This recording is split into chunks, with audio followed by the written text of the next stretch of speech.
You answer. You answer. One of the reasons I painted was to catch life as it goes by, right hot off the griddle. Because besides painting specific people and painting all the happenings, after all, I represent the 20th century. I was born in 1900, and I've tried to capture the zeitgeist. When painting or writing are good, it's taken right out of life itself, to my mind, and put into the work. Now, that doesn't mean that the work has to tell about real life. I mean, it can be abstract or anything. But the vitality is taken out of real living and put into the creative project, whatever it is.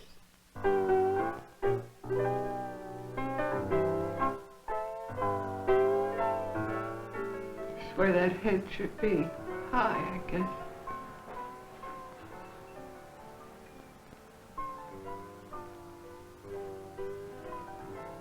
The first time I sat in front of a canvas, I knew exactly what I wanted to do. Now, turn your head a little away. That's a little more away. In life itself, I never knew what I wanted to do because, in a way, it was all wrong for me. Even when I was little, my mother would say, do you want cocoa or coffee or tea? And I wouldn't know. I wouldn't know what I wanted. I didn't care. That was it. I lived in a small town. I hated it. Do you know what benighted little towns are like? Oh, I used to sit on the front porch and try to stop my heart from beating and my blood from circulating. I was so bored. There was everything in that town but an artist and a writer, because a young man even exposed himself at a window there, but there was no writer to write about it. And the pear blossoms looked beautiful in the spring, but there was no artist to paint them, you know. Only me, and I wasn't grown up yet. My mother was salvation for me. She knew all about the theater, music, literature. She didn't know about art, but she was not against art. She died in '54. She was 86 then. The reason I did this of my father was not that I was morbid. I knew I'd just never see him again, and I had no portrait of him. And also he doesn't even look 82. He looks very peaceful and sleep. Harold Rosenberg thinks this is one of my greatest paintings. I have one of his brother dying of cancer, you know. And he said to me about that one, you can't look death in the face. But I did look death in the face.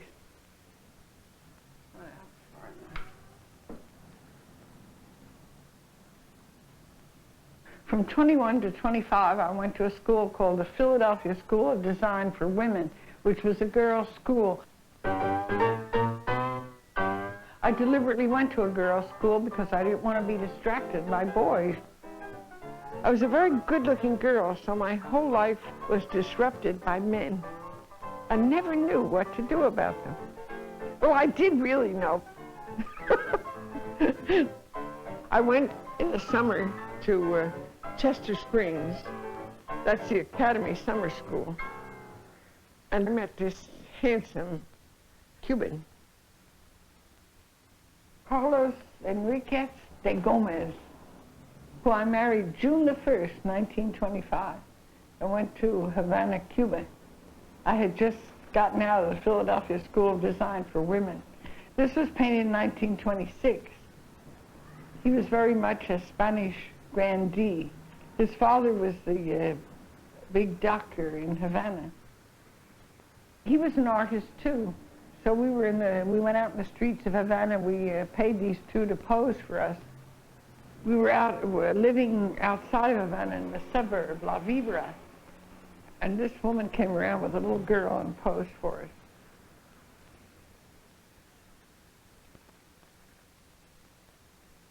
I had a child in Havana. And then we came to New York, and she died there of diphtheria.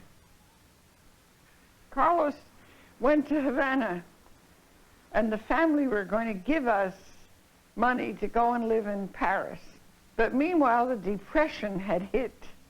So when he got there, they didn't want to give it to him. His friends told him he was a genius that was ruining his life being a petty bourgeois with families and all that.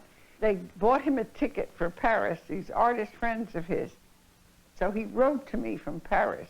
Now, I, knowing the type Carlos was, since he was just a rich boy, he didn't know how to make a nickel, you know, I knew that he was just in Paris, that's all. So I had an apartment on Sedgwick Avenue, and I worked all summer. I painted like mad. I never produced so many paintings. But instead of being able to do anything about all my art, I had a nervous breakdown instead.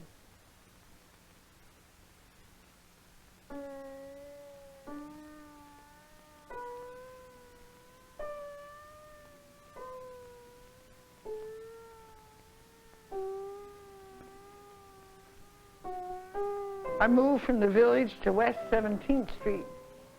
This is the 9th Avenue L, and they're the typical unemployed standing on the corner. I met this poor chap, I think late in '31. He was carrying some lumber in the village. He had nothing, of course. It's not a specific person or anything. It's just, well, it's a symbol of the Depression, because that's all people could afford then. Cup of coffee. That snow scene is 33. The reason I made such a cheerful picture, I had a letter from the Whitney Museum, and I went over there and they said, how would you like to paint for $30 a week? And I said, oh, I'd love it. I had to hand in a picture every 6 weeks. That's Kenneth Fearing, who was a poet of those days, and he lived near the 6th Avenue L. Those people across the bottom are the characters out of his poetry. The night before, his wife went to a hospital and had a little boy. He said to me, why don't you take that Fauntleroy out of my heart? But the reason I put it there was that even though he wrote ironic poetry, I thought his heart bled, you know, for the griefs of the world. And then the other one is Audrey McMahon, that was the head of the Working Art Project. I suppose she did her best, but, you know, like all heads of things, nobody liked her very much. I did that from memory, and John Flanagan, who was the head of my branch of the Easel Project, he told me I should show it and call it The Portrait of a Lady, after that novel of Henry James. But the fact is, I've never shown it. I don't feel either that there is definite female painting, you know. I don't think you could tell a man's painting from a woman's painting. I don't think there's an iconography that goes especially with women. In fact, some man on the WPA, he was a Puerto Rican, I think he said, oh, Alice Neel, the woman that paints like a man. But I told him, look, I don't paint like a man, I paint like a woman. But I just don't paint China or something. Not that that's despicable either. I don't think that's despicable. That was just being anti-woman to think that painting China was despicable, you know.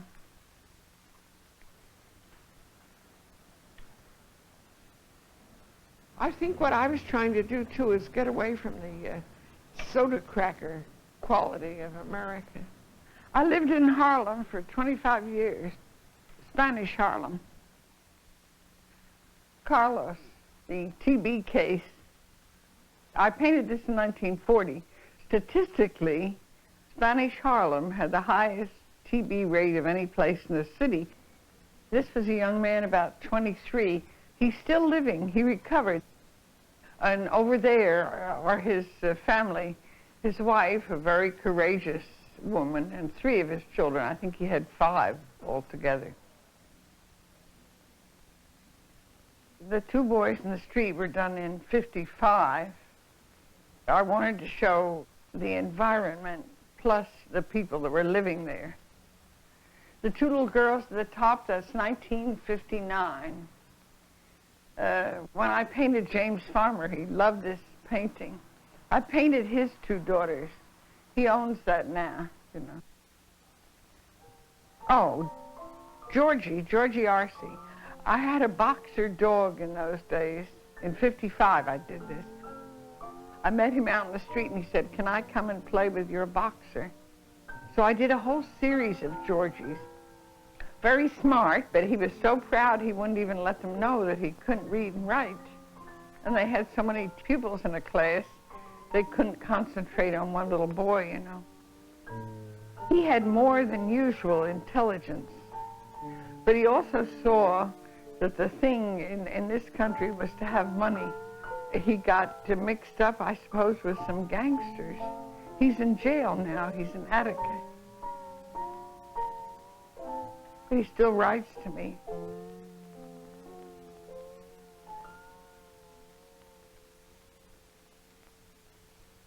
You have yourself, and that's a first premise. And then you have the world. And if the world changes, of course your vision changes in a sense with the times. It isn't just that I'm older, it's that people also are different. Maybe I have changed also. I don't know.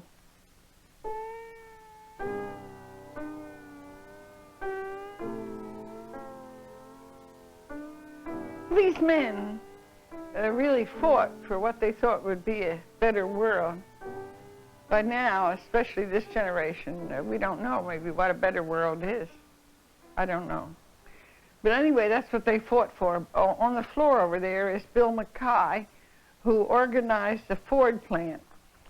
He was a wonderful person. He was a Scotsman, very intellectual, not like a labor leader here, not rough or tough or anything. He doesn't look it, do you think? The Ford plant was one of the last places to be organized. Then this is Pat Cush, who organized steel.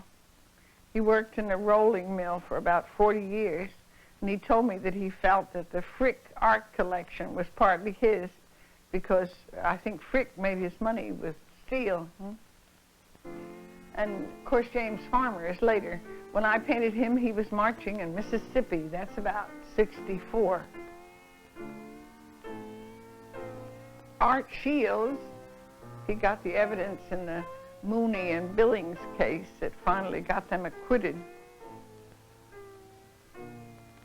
This is David Gordon, who died in '73. He fought in the Lincoln Battalion in Spain, and then he also fought in World War II and had many decorations. A very nice person. He was the head of the cultural section of the Daily World. You see, art for me was more than a profession. It was also an obsession. And also, long before they talked about being autobiographical, I was, and yet not completely, because there's aesthetics in my work also. It's not just autobiographical.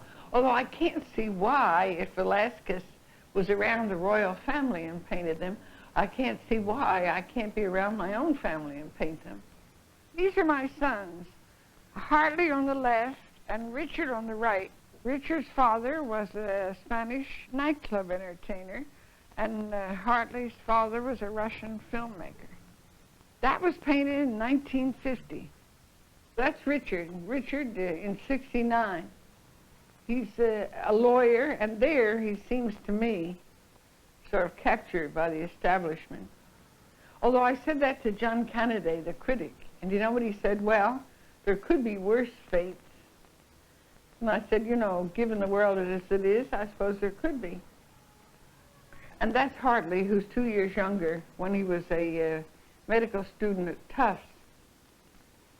This is Hartley's wife, Ginny, and they have one little girl, Elizabeth. She rode horseback a lot when she was little. That may be one reason for this pose, you know. This is my daughter-in-law, Nancy, Richard's wife. That's Nancy's first child, Olivia. She's wonderful, Nancy. She's my best friend, you know. If it wasn't for Nancy, I couldn't exist. And she's a great judge of art. I'd rather have her opinion than any art historian or art major. She's here all the time. You know, it's wonderful. She only lives 7 blocks away, so she saves my life.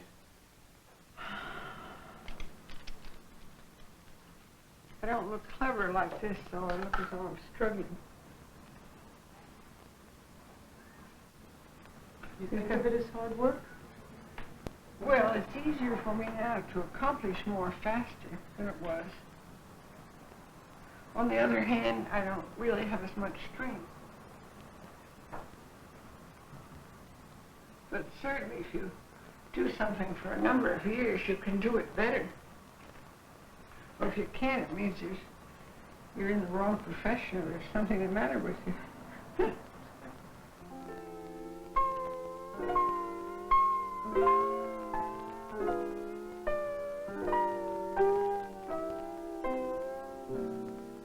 One day I was walking down Madison Avenue and I spied a lady in this beautiful orange hat. So I tried to catch up with her, but she went into a bank. So I followed her into a bank. So I said, would you let me paint you? Now, I don't usually do this. I only did this maybe one other time with a taxi driver. And she said, yes, if God will let me.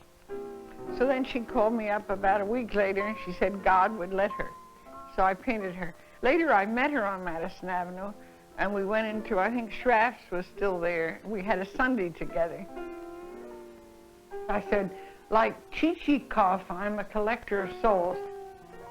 Actually, I meant all these different kinds of people.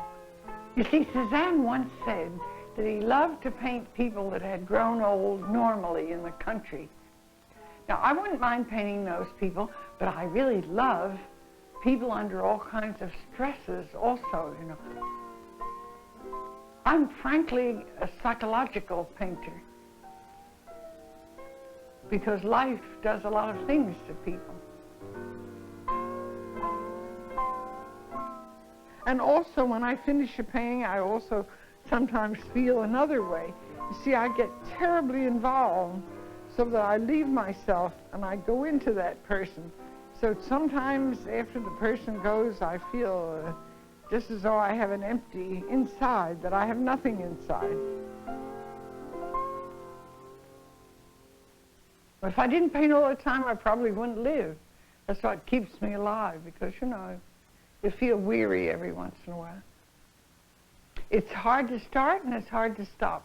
It's one of those things, there's momentum in it, you know. Once you start, it's very hard to stop. I never stop for long, but I don't paint every day like people go to an office. I paint in, well, in batches, sort of, you know, 10 or 12, and then maybe I rest for a few weeks, and then again. I like to paint. I love to paint, in fact. I feel as though I'm living for a purpose, you know, that life isn't just empty.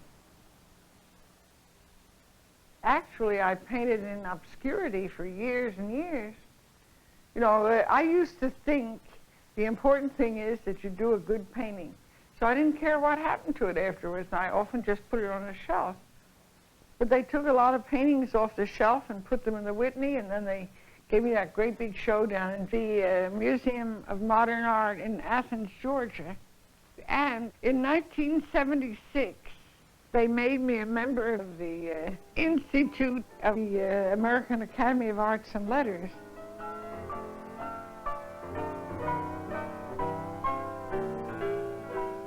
Maybe I should sing something.